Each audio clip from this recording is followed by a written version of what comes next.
Before 1970, everyone was hot and healthy. But what happened?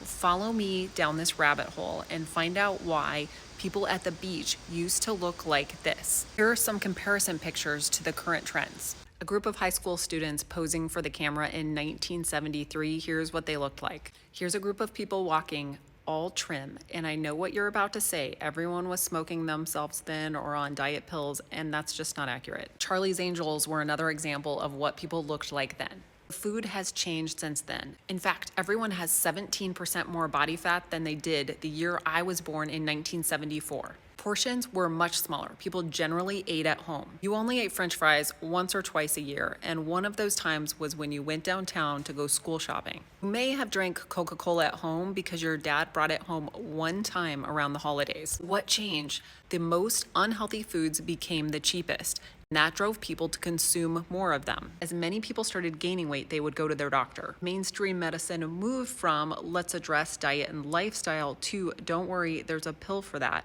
As our food started to change, we started seeing a growth in obesity and a 10-year lag for growth in type 2 diabetes, pre-diabetes, high cholesterol, high blood pressure. All of these issues associated with processed foods. And it was in 1974 that Kellogg's came up with their ad campaign that breakfast was the most important meal of the day to sell more breakfast cereal to unsuspecting families. Fiber started coming out of our food to extend the shelf life. We'd get hungry sooner and we wouldn't feel full, so we'd eat more. Fat was removed so everything tasted like cardboard, so they put sugar back in so it seemed more palatable. Once that food tasted better, it became more and more addictive.